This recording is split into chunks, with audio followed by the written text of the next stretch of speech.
Good morning class. आइए, आज हम लोग अपनी हरिवंश राय बच्चन जी की दूसरी पोयम पढ़ने जा रहे हैं जिसका नाम है एक गीत। और उस पोयम का नाम है दिन जल्दी जल्दी ढलता है। जैसा इस पोयम का नाम है दिन जल्दी जल्दी ढलता है, यानी कि कब सुबह हो जाती है कब शाम हो जाती है, समय की गति का वर्णन इस कविता के माध्यम से हरिवंश राय बच्चन जी ने किया है।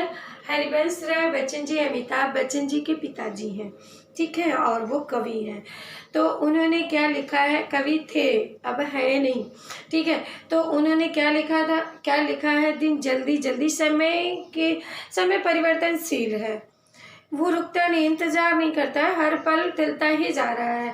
तो यहाँ पर समय परिवर्तनशील है, मुख्य टॉपिक इसका ये है। इस पर आधारित शब्दों को लेकर के इन्होंने इस कविता की रचना की है। क्या लिखा है उन्होंने, हो जाए न पथ में रात कहीं मंजिल भी तो दूर नहीं, ये सोच थका दिन का पंथी भी जल्दी जल्दी चलता है, दिन जल्दी जल्दी ढलता है। इन्होंने लिखा, हो जाए न पथ में रात कहीं, पथ मीन्स रास्ता, कहीं रास्ते में रात ना हो जाए, मंजिल भी तो दूर नहीं।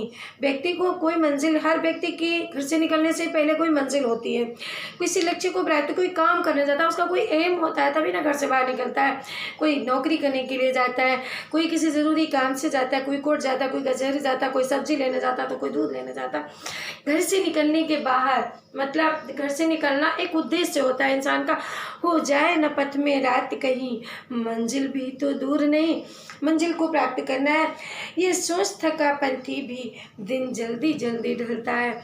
जब व्यक्ति किसी काम के लिए बाहर निकलता है तो वो जब शाम हो जाती है वापस अपने घर की ओर आना चाहता है कि रात ढलने से पहले हम अपने घर पहुंच जाएं। ये सोच करके उसके कदम ताल तेजी तेजी से चलने लगते हैं। क्या, ये सोच थका दिन का पंथी, दिन भर का थका हुआ राही अपने घर के लिए चलता है, मंजिल भी तो दूर नहीं, हो जाए न पथ में रात कहीं, कहीं रात में न हो जाए रास्ते में मेरी मंजिल, यानी मेरा घर बहुत दूर नहीं है। ये सोच करके दिन भर का थका हारा व्यक्ति अपने कदम ताल तेजी से बढ़ाता है, दिन जल्दी जल्दी ढलता है, दिन बड़ी जल्दी जल्दी ढल जाता है। इसका दूसरा अर्थ क्या है, देखिए इसकी डबल मीनिंग है। व्यक्ति जन्म लेता है, ऊपर वाले ने मुझे धरती पर कुछ काम करने के लिए भेजा है, मानव जीवन दिया है, तो मनुष्य का जीवन मिला है जिस काम के लिए उस काम को करके जाना है, ठीक है। तो व्यक्ति का जन्म, बच्चा कब बड़ा हो गया, कब बूढ़ा हो गया, कब उसे वापस जाना है, एक समय आएगा जब वापस हर किसी को जाना है, ठीक है। तो वही बात यहाँ पर कवि ने कहने का प्रयास किया है, हो जाए न पथ में रात कहीं, जिस काम के लिए आए हैं कहीं रात न हो जाए, कहीं हम खेलने कूदने में अपना जीवन न व्यतीत कर दें, मंजिल भी तो दूर नहीं, क्योंकि वृद्धावस्था आने में देर नहीं है, पता नहीं कब बुलावा आ जाए, ये सोच थका दिन का पंथी भी जल्दी जल्दी। यही सोच करके इंसान जन्म से लेकर मृत्यु के पहले तक दौड़ता भागता रहता है अपने लक्ष्य की प्राप्ति के लिए, दिन जल्दी जल्दी ढलता है, क्योंकि समय बड़ी जल्दी जल्दी ढलता हुआ चला जा रहा है, वो किसी का इंतजार नहीं करता है। आगे देखिए, बच्चे प्रत्याशा में होंगे, नीडों से झांक रहे होंगे, यह ध्यान परों में चिड़ियों के भरता कितनी चंचलता है, दिन जल्दी जल्दी ढलता है। यहाँ पर बच्चों का वर्णन किया गया कि बच्चे जिस प्रकार चिड़िया दाना चुनने के लिए बाहर जाती है, अपने बच्चों के लिए दाना लेने के लिए बाहर जाती है, उसके बच्चे घोंसले में रह करके झांक रहे होते हैं। बच्चे प्रत्याशा में होंगे, बच्चे आशा में लगे रहते हैं, मेरी माँ आएगी, मेरे पिता आएंगे, मेरे लिए कुछ लेकर के आएंगे। नीडों से झांक रहे होंगे, नीडों मीन्स घरों से, घोंसलों से अपने झांक रहे होंगे, ये ध्यान परों में चिड़ियों के भरता कितनी चंचलता। जब चिड़ियों को ये याद आती है, उनके बच्चे भूखे होंगे, उनकी याद में अपने घोंसलों से झांक रहे होंगे, तो उनके पंख बड़ी तेजी तेजी से चलने लगते हैं कि जल्दी से घर पहुंचना चाहिए, शाम होने वाली है, रात होने वाली है, रात से पहले मुझे घर पहुंचना है, अपने बच्चों के पेट की पूजा करनी, अपने बच्चों का पेट पालन करना। ठीक वही स्थिति मानव के ऊपर है कि मनुष्य जब बाहर निकलता है अपने बच्चों के लिए, हर पेरेंट्स बाहर जाते हैं और दिन भर काम करते हैं, शाम को आते हैं, आते समय उन्हें याद आता है मेरे बच्चे मेरा इंतज़ार कर रहे होंगे, जल्दी से घर पहुँचे, वो भूखे होंगे, रास्ते में उनके लिए कुछ ना कुछ खरीदते हुए लेकर के जाते हैं। दिन भर मेहनत करते हैं, मेहनत करने के बाद जो उनको मेहनताना मिलता है उसी से वो अपने बच्चों का संचालन, अपने परिवार का संचालन करते हैं। दिन जल्दी जल्दी ढलता है, पता नहीं कितनी जल्दी जल्दी ये दिन ढलता चला जाता है। आगे देखिए, मुझसे मिलने को कौन विकल। कवि कहते हैं चिड़िया को चिंता है कि उसके बच्चे उसका इंतजार कर रहे होंगे, लेकिन मुझसे मिलने को कौन विकल। कवि के घर में कोई उसका इंतजार करने वाला नहीं है, अर्थात जिस व्यक्ति के घर में कोई नहीं है इंतजार करने वाला, उसके मन में क्या चंचलता, उसको किसके लिए घर जाना है, उसके मन में कोई भी चंचलता नहीं है, कोई विह्वलता नहीं, कोई व्याकुलता नहीं है। वो क्या कहते हैं, मुझसे मिलने को कौन विकल, मैं वो हूँ किसके हित चंचल। यह प्रश्न शिथिल पद को करता भरता और में विह्वलता है। दिन जल्दी जल्दी ढलता है।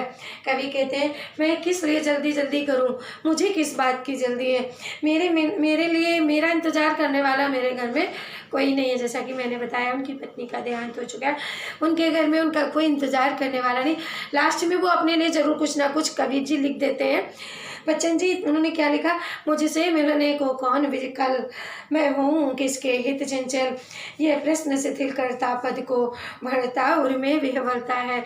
ये प्रश्न पद को शिथिल कर देता है, लेखनी को रोक देता है। बच्चन जी की लेखनी यहीं पर रुक जाती है और वो कहते हैं दिन जल्दी जल्दी ढलता है। समय तो जल्दी जल्दी व्यतीत होता चला जा रहा है, पता नहीं कब जन्म हुआ था और कब मृत्यु हो जाए, कोई किसी का इंतजार नहीं करता है। समय आते देर नहीं लगते हैं, लेकिन कभी अंत में शिथिल हो जाते हैं, परास्त हो जाते हैं, दुखी हो जाते हैं, शांत हो जाते हैं। वो कहते हैं कि चिड़ियों को चिंता है कि मेरे बच्चे मेरा इंतजार कर रहे होंगे, लेकिन मुझे किस बात की चिंता है, मेरे घर में इंतज़ार करने वाला कोई नहीं है, इसलिए मुझे घर जाने की कोई जल्दी नहीं है। ठीक उसी प्रकार वो व्यक्ति जिसके घर में कोई नहीं होता है, उसके मन में कोई भी विचार नहीं आता है घर जाने का, वो बाहर ही खुश है, क्योंकि घर में उससे बात करने वाला, बोलने वाला, इंतज़ार करने वाला कोई भी नहीं है। इस प्रकार से समय की परिवर्तनशीलता के विषय में इस कविता की रचना हरिवंश राय बच्चन जी ने किया। उन्होंने हमें बताने का प्रयास किया कि दिन कितनी जल्दी जल्दी ढलता है, समय कभी किसी का इंतजार नहीं करता है, समय परिवर्तनशील होता है और व्यक्ति जन्म से मृत्यु तक भागता रहता है अपनी जीविका चलाने के लिए निरंतर प्रयत्नशील रहता है। कितना प्रयत्न करने के बाद वो अपने परिवार के संचालन करने के लिए जीविका से उत्पन्न जो भी पूंजी जमा करता है, उस पूंजी को जमा करने के लिए निरंतर प्रयास करता रहता है, पूरे जीवन लगा रहता है। अंत समय आ जाता है, सब कुछ छोड़कर चल देता है। इसलिए कवि ने कहा कि कुछ भी अपना नहीं है, समय के अनुसार सारे काम करके एक दिन जाना है। शायद इसीलिए मनुष्य का जीवन हुआ है। धन्यवाद बच्चों।